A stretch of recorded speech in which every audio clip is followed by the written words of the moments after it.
Who's the most fun to drink with of the Republican lawmakers? Todd Alba did decide to text us who's fun to get a drink with in the GOP. Fantastic. Todd also confirmed that Robin Voss has virtually no sense of humor.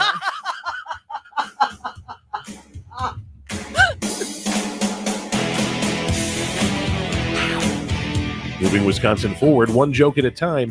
This is Kristen Bry with As Goes Wisconsin. Yada, yada, yada. Hello, Wisconsin! Hello, Wisconsin. I am Kristen Bry. Welcome to March 1st, Wednesday edition of As Goes Wisconsin. This is the noon hour. Thank you for joining us on your lunch hour. Greg Bach. Hi. Was that the first time you've heard that opener from? No, of course not. I listen to the show every single day. Did you know that Robin Voss not that funny? I knew that without having to hear that. I knew that for a fact. I've been in his presence. I've heard Have stories. you? Oh yeah. I didn't know that. You've met him. I worked in Racine. He was yeah. You got any stories? I can't tell you, actually. Really? Yeah, there's one I can't tell you. Because you signed an NDA? No, it's because it was a private meeting between my old boss and him, and things were said, and I was told, and even though let's just say this. He used fake names.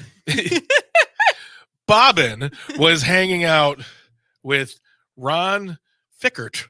No, I mean I'll say it's the things that he said in that meeting only go to solidify his reputation as a cruel, heartless, calculating individual. Wow. You saw it up close. Yeah. I think he is the antithesis to what people of Wisconsin believe in. I think he's the antithesis to America. I think he is our Mitch McConnell. I think he is a poison.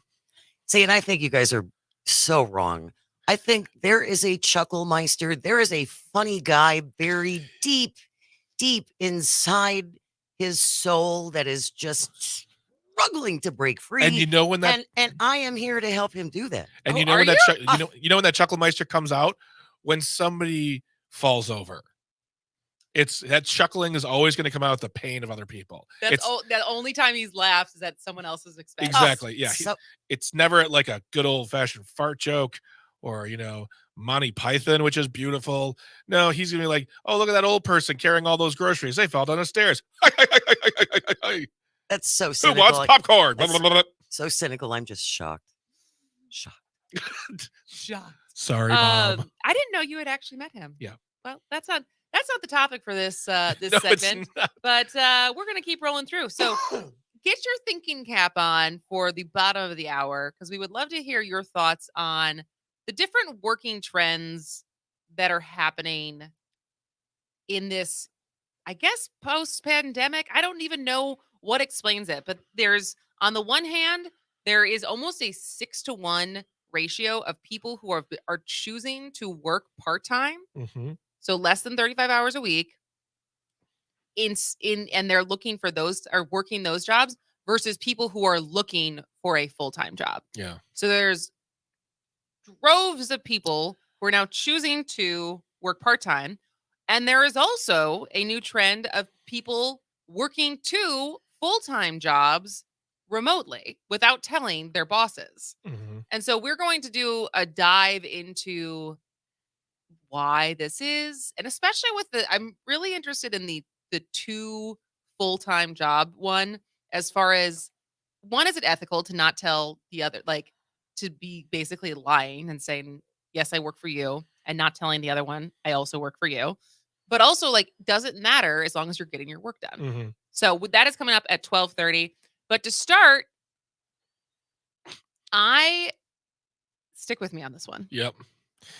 Because, so we talked about this February 20th, when news broke that a Wisconsin company had been fined for employing over 100 children ages 13 to 17 across, I think it was 6 states. And so it was Packers Sanitation. There's another S because it's Yeah, it's PSSI. I forgot what it's Packer Sanitation something. And they paid. I mean, as of yesterday, Rick Barrett in Milwaukee Journal Sentinel followed up on the story and said that they did pay the $1.5 million fine. But what stood out to me when we first talked about this was that they were not, this isn't like a sole case. And that from one of the articles I read, that since 2018, the Department of Labor has seen a 50% increase in child labor violations nationally. So then on February 25th, so this was only 5 days after we first talked about this story, they published a very in-depth, I mean, I think it's a really long article, but it's really well written and researched and investigated. And it's called Alone and Exploited Migrant Children Work Brutal Jobs Across the U.S. And it basically is looking into, what we do know is there's a lot of people coming across the border, and there is, not to get down the border security thing, but this is a problem. And so it's documented New York Times has documented migrant children who've been coming to the US without their parents in record numbers and are working on some of the most punishing jobs in the country. So this shadow workforce is part of a new economy of exploitation that extends across industries in every state, flouting child labor laws that have been in place for nearly a century. So the New York Times spoke to over 100 child workers who described jobs that were grinding them into exhaustion and who feared they had become trapped in circumstances they never could have imagined. Its examination also drew on court and inspection records and interviews with hundreds of lawyers, social workers, educators, and law enforcement officials. So most of these children are from Central America, and the children are driven by economic desperation that was worsened by the pandemic, and the number of unaccompanied minors entering the U.S. climbed to a high of 130,000 last year, 3 times what it was 5 years ago, and this summer is expected to bring another wave. And so read the article. I will link it in today's show notes, absolutely. But the part that I really want to acknowledge is that this was published in New York Times, February 25th. Within 2 days, the Biden administration said it's cracking down on the labor exploitation of migrant children. So now the Labor Department is launching its own investigation into the companies, suppliers, and factories that may be benefiting from child exploitation. The Department of Health and Human Services, which oversees the care of minors in federal custody, is also revisiting the vetting process of people who are sponsoring kids. And in the meantime, federal officials are calling on Congress to increase the maximum fine for the child labor violations, because right now it's only $15,000 per incident, which, as we've talked about before, for some companies is a cost of doing business. Yep. You build that in. And so I just want to acknowledge that I don't really have a larger point about any of this besides it's obviously terrible, and really recommend reading the New York Times piece, but also that this is at its highest calling what journalism does. Mm-hmm. Is the painstaking, I mean, when they talk about interviewing hundreds of social workers, hundreds of lawyers, like what the work that went into writing and investigating this piece, and then to know that we talked about this with George last week. Yeah. Which is to know not this that you wrote it for the accolades, but that something actually changed. Yeah. And like how quickly this was published, and immediately the federal government was like, okay, we got to do something about this. Yeah. Well, and it also, as to go along with your point, Kristen, so the government did not know this was happening until someone reported on it, which just reinforces how critically important it is to have local journalism. And yes, that means you have to pay a subscription. You know what, honestly, like there's part of me that thinks to myself that there's somebody in the government who knew about it, but they were so low level, they just weren't being taken seriously. And it's that typical thing of like, if you don't do something now, it's going to get worse. And there's probably someone sitting in an office somewhere in DC going, I told told you so. Well, I mean, and some people because that was even in the story from the Wisconsin company, there was already people from the Department of Labor Hmm. quoted in that article saying, "We're seeing an increase of this." And like I mean, clearly I don't think this is something that no one knows about, Yeah. but it takes this much of a spotlight to know that there is going to be public outrage over Hmm. it and that it better get And it feels like prioritized. it should be bipartisan public outrage too. It's also just horrific to me that some of the capitalists behind some of these companies are like, "Yeah, let's just exploit these kids. This is great for us." Well, that was the thing is like when you were reading the intro, those child labor laws that have been in place for a century, you know that for a century, all those big business people are like, how do we get around those laws though? We can get around those laws. We just got to be creative. And somehow they did. Well, yeah, I mean, is it that creative just to take kids who are undocumented and say, "I know you're here because you're trying to find work. Here's some work." To them it is. I mean, I mean, to them Like they we can't create. use white children anymore, so let's use these brown ones who are Yeah. coming here looking for a better life. I mean, honestly, that is true because they're going to be demonized by the. Yeah, I mean it.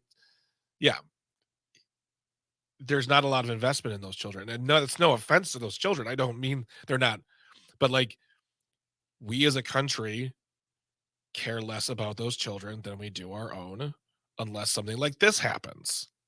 Then it's brought to light. Like some people will say, yeah, this has been happening for a long, long, long, long time. Other people will be like, oh my stars, are you telling me that this cereal company is employing young children? Yeah, they have been. Yeah. All right. Well, we got to take a break, but we'll be back in just a minute. This is As Goes Wisconsin. They see the truth before they can die.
How about talking about yourself? Do you like what you're doing? Welcome back to As Goes Wisconsin. I am Kristen Bry. She is Jane Madnair. He is Greg Bach. And we were talking before about the importance of journalism Mm-hmm. and how it breaks stories and it reports on things that otherwise may get just swept under the rug. And this was in the case of, I think, on a state level, a couple weeks ago, we had heard the Wisconsin company that got in trouble and had $1.5 million in fines for employing children. But then on February 25th, New York Times did a huge story on how big the scope of migrant child labor laws, I mean, like, and breaking those laws has been and has become in across the country. And I had said, how quickly then the Biden administration is moving into action. But I think the same thing goes for, and this is a quick plug for an event that's happening for the Journal Sentinel soon. But the Journal Sentinel's won Pulitzers. I think Many. sometimes people forget that. And there's an article written by Raquel Rutledge, who's actually we're gonna get her on. She's won. I mean, Yes, she has. She's an incredible reporter. I've had the chance to talk to her in the past. She's wonderful and just so dedicated. So dedicated. We actually filmed a video with her yesterday and we basically summarized this article that she wrote. That is a promotion for an event that's happening this month. So the event is called Pulitzer on the Road: How Local Journalism Helps You. So it's March 28th from 7 to 8:30 p.m. at the Overger Center in Madison. And there's going to be, it's basically, she's going to be speaking. Other Pulitzer Prize winners are going to be speaking. People from Pulitzer are going to be there. But it's also, it's supposed to be a conversation of how the public can make journalists better. And like journalists, and we say this all the time on this show, we're only as good as you telling us what's happening. Absolutely. In your school boards, in your neighborhoods. And so often these stories come from a tip. And then you start pulling on the thread. Yes. And then there you go. And so I highly recommend reading, and I'll put this in today's notes as well, but reading what she wrote, because she does highlight journalists are not perfect. They are human. But don't let their imperfection think that you would be better off without them. Because I think sometimes people think they would be better off without the media. That the media is so biased and they get things wrong. But in reality, think about the amount of work that it would take to actually uncover the truth about something versus getting to actually read about it, especially now with the internet. Of just like going, as soon as you have any question, we can go find it. And I now getting to work with a lot of people who work in that newsroom. They work with scientists to test water that they then have to report on. They have to, like, Allison Durr, who reports on Milwaukee City Hall, she's trying to work on something. I mean, she's been working on the budget, but she wants to make a video about it. And so she came over to my desk one day and she wants my help because that is what I'm good at. Sure. Is video stuff and summarizing things. And the manila folder she dropped in front of me, that was all things to do with the city budget. All of her notes. I was like, I love you. I'm not. Like, I will read. This is why I read your articles, just to get the summarized version. Like, I didn't sign up to do that. That's the opening of the video. You're like, you want to hear about the budget in 1 minute? Well, bam, here we go. I mean, it is a fictionalized version of it, but the second season of The Newsroom dealt with that. The idea of a story they wanted to report on, but it took them 9 months in the show to go from hearing about it to interviewing to vetting to more interviews to more vetting. Like, they had to make sure everything was airtight, everything was sealed, everything was perfect. And if you watch the second season of The Newsroom, you know what happens in that plot line. But what is the plot line again? I have to go back. I've been some of the clips from that show, because I watched it when it was on. What was like 2011, 2012? 2012, 2013? Yeah, sure. Early teens. Before times. Some of those clips from that show are popping up again on like TikTok.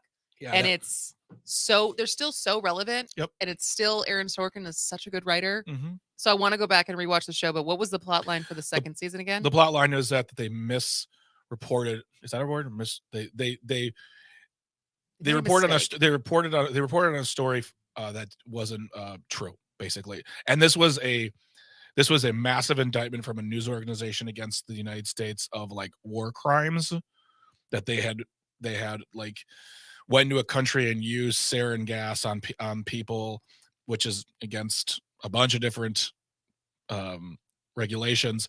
And Or like rules of war. yeah, and the whole thing was like they did all their due diligence. They did like 3 breakdowns, they interviewing, and it all came down to the idea that they didn't have the correct information, but there was one person who was leading it who changed information to get it on the air because he was because he and the thing is not because he was like I want to see the world burn, because he was so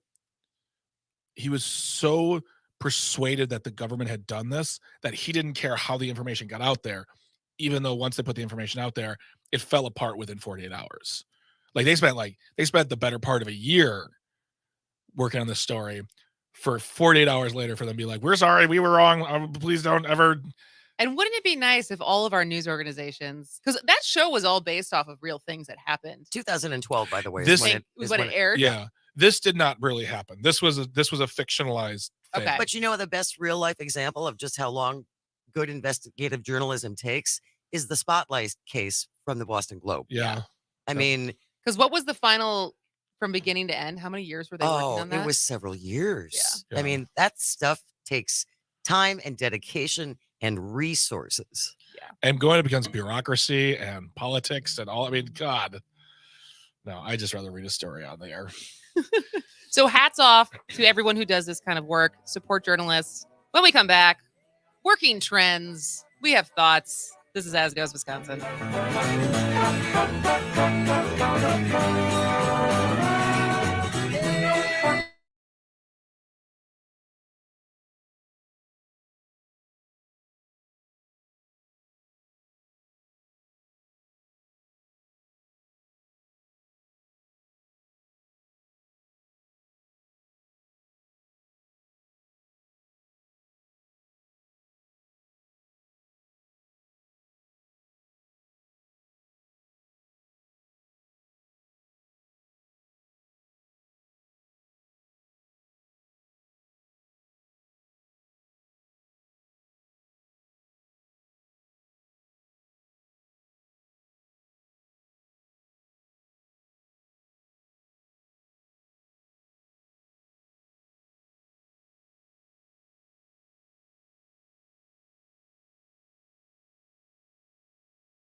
Welcome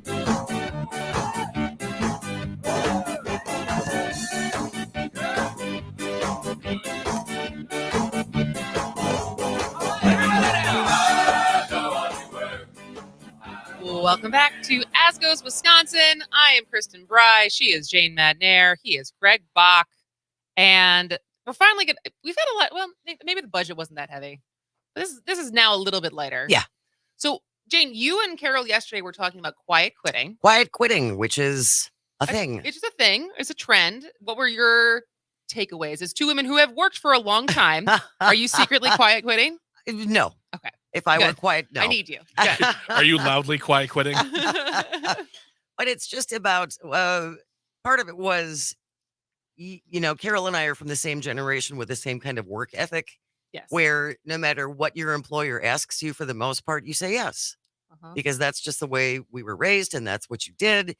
And now younger generations are being a little bit more adamant about what they will and will not do for their employers.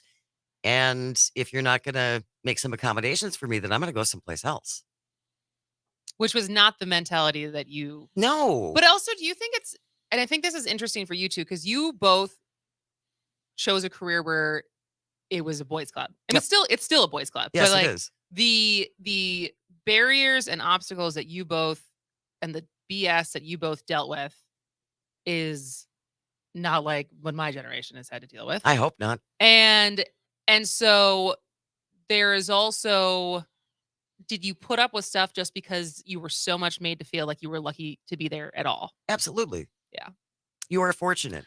You are one of the fortunate few, because I can even remember when I was going to broadcasting school, out of the 24 people in the class, 3 of us were female. Wow. Yeah. I got accepted to broadcasting school. Did you? I did. But you did not go. They sent me a breakdown sheet.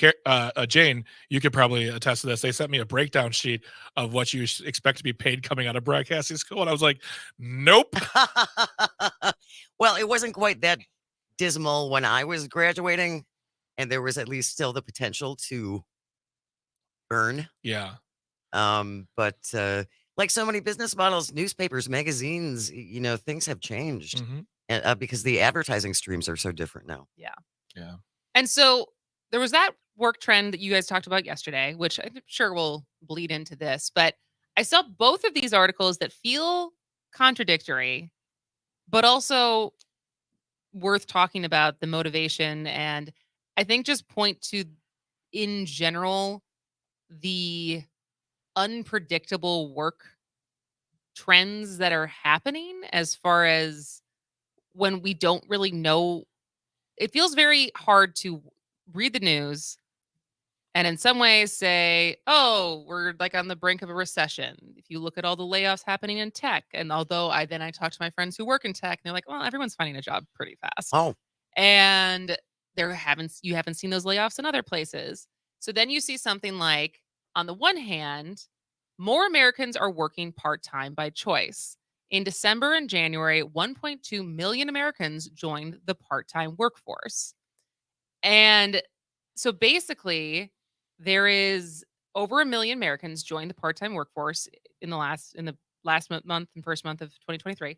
And most of them chose the temporary grind over a full-time hustle. And the downshift is basically lifestyle choices, as far as people who have to be caretakers. And what I think is interesting is the money is basically the trade-off that people are doing is it is worth making a little bit less money to have more freedom, and I will just live off of a part-time wage, versus, and like have the freedom to take care of my child, take care of a different person, or like, volunteer for something. volunteer, or just like, it's just not worth that extra chunk of cash. As someone who did that, essentially, yes.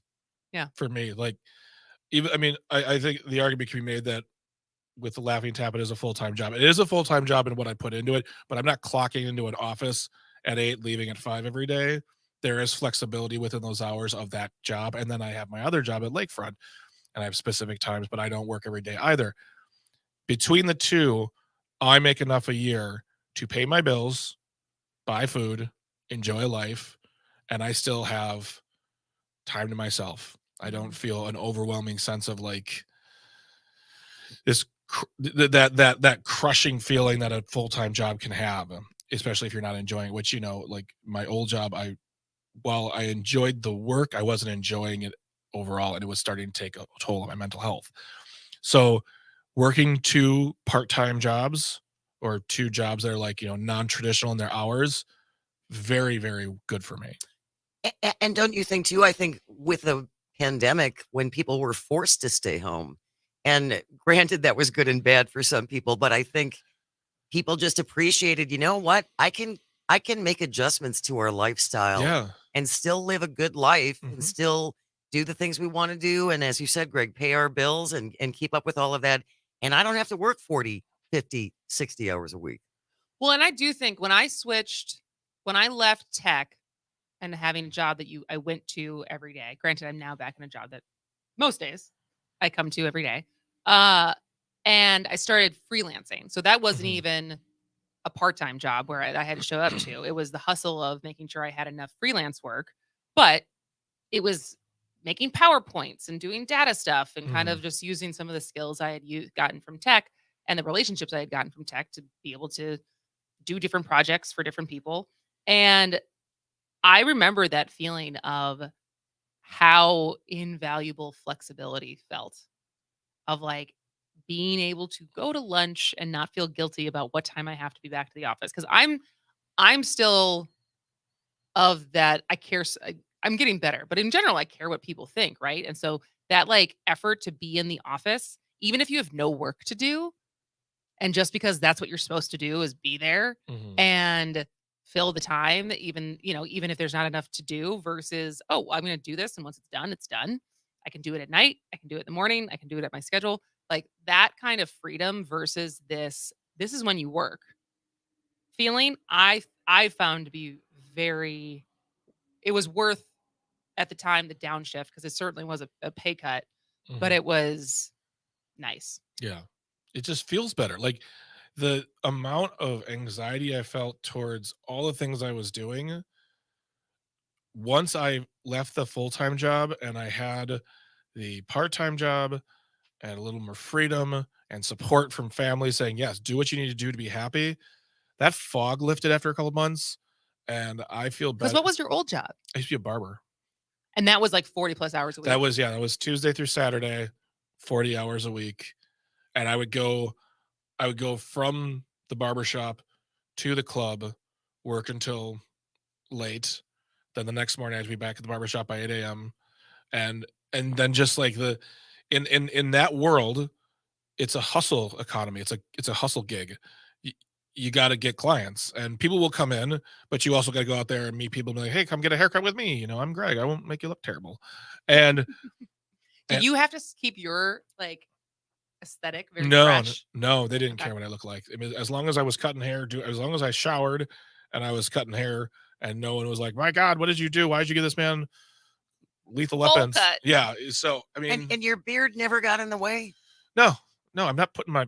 How close do you think I'm getting Well, to them, I don't Jane? know. I just have this vision of you, giving somebody a little sniff, and Well, all of a sudden, whoops! the Oh, thing You cut is your own beard? the thing is that if you saw a picture of me, just even from so we closed in March of 2020 and we reopened in October of 2020. So from October to October of the year, that 12 months I worked there, my hair was super short. I was shaving my head for quite a few of those months, and my beard was very short too. I didn't look like this at all. Mm. But they wouldn't have cared either. Like they don't care about. It's not like you must look beautiful to cut the beautiful. It's just get a haircut, have a good conversation. Don't charge too much. But that job was it was weighing on me heavily, and it was me being the person I was thinking like, oh man, I'm doing a great job of hiding my pain. I was like, you're not doing a good job at all. But once I did it, because I think, Jane, to what you were saying, as far as like, I know I'm not the same generation as you, but I do have that feeling of you get a job, you go to that job, you work at that job. They tell you what to do, you do it. You can question, you're not going to be a jerk or anything about it, but this is my job. I have a job, I get paid. That is the exchange. That is the exchange. So to come out of that to say like, no, I can do what I can still, as long as I'm paying my bills, as long as I'm able to buy food, as long as I'm able to live a life, be comfortable. Okay, I'm good. This feels better. This feels more like me. And I'm hoping that people of Jane's generation, I think they did it, of my generation, of yours and younger, are seeing that like it's okay to take care of yourself. You can still work. There's plenty of jobs out there that you can make your money and still live a life and be comfortable and be happy and live without that anxiety and all those things that come with a full-time just clock in, clock out, clock in, clock out job. That's not for everybody. No. It's still hard to say no, though. Oh, oh It's my still gosh. hard to say no. I generally will say yes 95% of the time when I ask to do something, unless I know I cannot do it because of time commitments. And it's generally time commitments. If I know that I can't be two places at once, I say no. But if I don't have to worry about that, I'm like, I'll help. I can do this. I'll take care of this. What do you need? Because that for me is just feeling like being a good guy. Because people Being a need team help. player. Yeah. Yeah. And all the team. And the thing is, all the teams I'm a part of are good teams. Yeah. That's the other thing too, is it's hard to say yes to a guy where you're like, well, I heard a great quote. It says, why bend over backwards for a company that won't think twice about replacing you 15 minutes after you left? Versus like being a part of a team with like, we value you. You are part of this. You contribute. You bring a certain perspective that is great and necessary, and you feel valued. And then you're like, yeah, I'll say yes to things. But I feel like there's also people who would say, no, a job is a job. Like you're getting paid. Yeah. And that's all the value that you should expect. And that's fine. And that's fine if that is the understanding. Yeah. Like if you walk into a job and like, this is a job, here's the pay, thus and so, fine. But like I used to work at a job where they didn't have the money to pay us more. So I suggested more benefits, like maybe maybe a half week of extra vacation, maybe this or this. Just show that we're valued. You don't have to give it to us in money. You can give it to us in other ways. I'm not talking about a $10 gift card to Applebee's. I'm talking about like a pizza party. Ooh, a pizza party. Who doesn't love a pizza party to make the minions not mad? But yeah, Or just being told, we appreciate you. but he Thanks. said directly to my face, he goes, you have a job, that's your benefit. Yeah. I was like, I got to get out of here. And I think that's the thing. It's like if that is the exchange, then it becomes, if that's the understanding, that's your choice to be able to say, I gotta go. Yeah, exactly. Unless you're someone who, there's certain people who feels trapped in jobs and whatever. But Hey, medical keeps a lot of people trapped in jobs. Medical insurance certainly keeps people feeling like I can't quit this job. It's funny you say medical, because when you said medical, I wasn't even thinking medical. I was thinking, I mean, how many lawyers and doctors do you know who hate being lawyers and doctors, but they spent so much time and they were expected, whether it's family or whatever. The sunken cost. Yeah. Yeah. Well, that's the sunk cost, but just, the sunk cost. The sunk cost of doing it all. But that thing of like, when you were 18, you're like, I'm going to be a lawyer, and you're not going to tell an 18-year-old they don't know what they're talking about. So they're going to be a lawyer, but they don't really realize the money, the time, and it's nothing like what we see on TV. It's like, yeah, you're going to be in an office working on contracts, working 100 hours a week, making $120,000 a year, sometimes more. But you're also going to be paying off $300,000 in school loans. You're going to be paying on a mortgage. If you have family, this is not the life that you envisioned. Absolutely. All right. Well, I want to shift gears, still on work topics when we get back, but on the other end of part-time work versus 2 full-time jobs, and the increasing number of people who are doing that because they can get away with it, apparently. Stick around. This is As Goes Wisconsin.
Welcome back to As Goes Wisconsin. She is Jane Matnair. He is Greg Bach.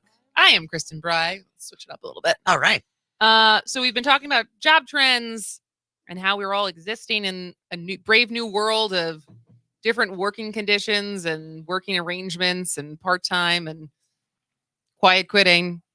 But also the increasing amount of people who are taking advantage of being able to work remotely and the amount of jobs that say you can work remotely that have taken it upon themselves to have 2 full-time jobs, which to me feels like the expectation, I think, when you have a full-time job is that it is at least 40 hours a week. So for these people, are they really working 80 hours a week?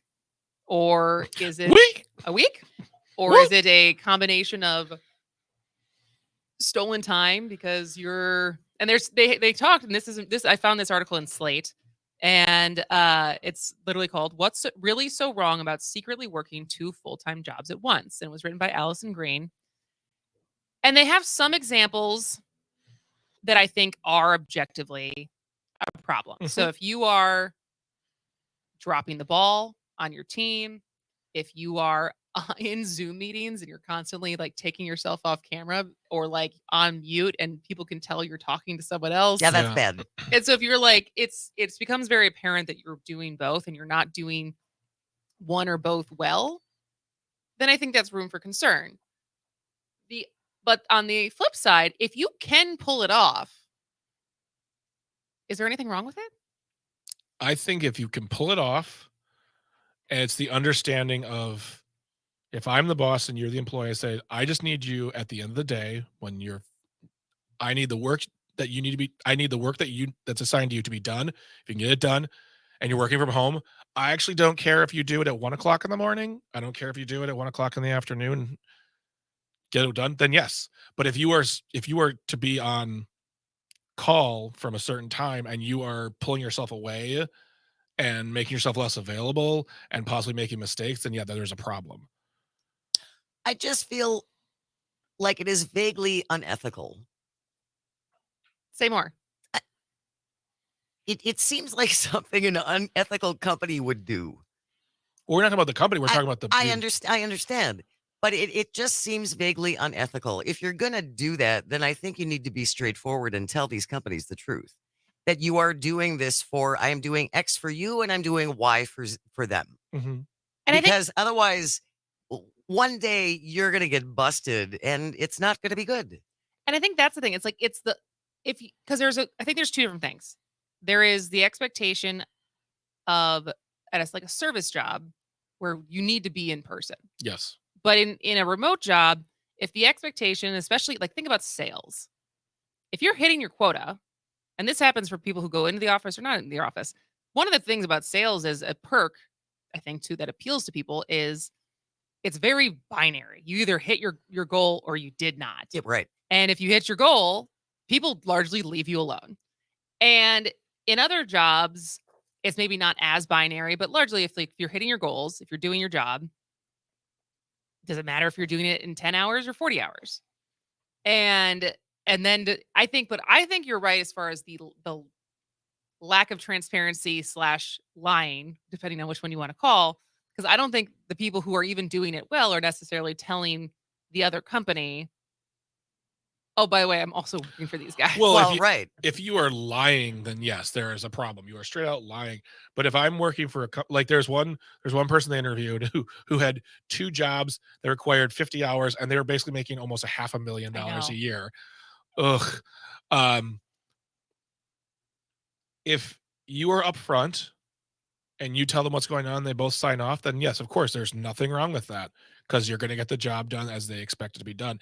If you are lying about it, if you're lying about it, or if it's a sin of omission, but they can clearly be like, you're clearly working on something else while you're supposed to be talking to us, then there's the problem. That is unethical. That isn't vaguely. That is unethical. But I think the person that you're referencing from the article, she didn't tell both jobs. I thought she said she made it clear, or she said they were in no competition, and she got the work done, and none of her work suffered. But I don't think that means that she necessarily told her employers. Just that she was getting away But with she it. in that same person deleted her at LinkedIn altogether. So there was no looking at her Oh, I thought that LinkedIn. was a different. I'm pretty sure that was her. No, But- and at the bottom of the paragraph it says I'm not listed on either company's website. Only C levels are listed at both, and I deleted my LinkedIn account. My other question surrounding this is, what are they doing from home that they're making $500,000 a year, and how do I sign up for that? Probably Well, all. each job is $200,000. Again, I'm flexible. Yeah. I would like to know. It's like, are you in marketing? Are you engineering? Really, what exactly does that? What do you do? I mean, but she says here, she goes like, I'm very conscientious person, don't accept mediocrity, tend to do great work. So far, I've been able to handle competing responsibilities regarding time-sensitive conflicts. Both jobs are strategic, and in general, I don't have tactical concrete work products with due dates. So, like, if that's what I'm saying, like, and if she's able to do all that stuff, or he, I think it's a she.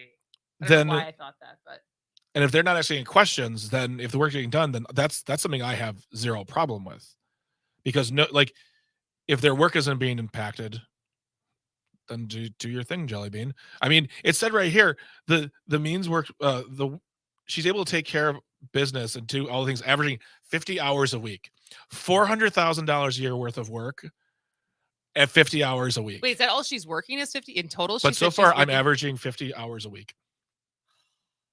I mean, come on. I wish. So I think that when you're lying about it, when you're trying to pull a fast one, and you're not doing a good job of covering your tracks, then yeah, there's gonna be You're gonna trouble. get fired. Yeah, But if you can, you're in camp. If you can get away with it and you're doing a good job, what's the harm? Yeah. Jane, where do you fall? You better come clean. You're gonna get busted. but what's the busted? That you're not full. You're not fully dedicated to the one company that they assumed that you were. I guess to me, we're looking at two different ways, though. Like, I'm looking from the pie in the sky. I guess I agree with both sides.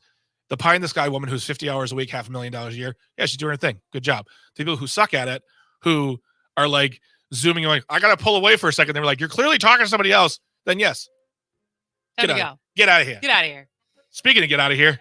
All right. Well, that wraps up our noon hour. Thank you for listening to our lunch hour, but we still got another hour left today. When we come back, a statewide theater fest, world premiere Wisconsin. We're going to be talking to the festival coordinators when we get back. Stick around. This is As Goes Wisconsin. I'm a fool to do your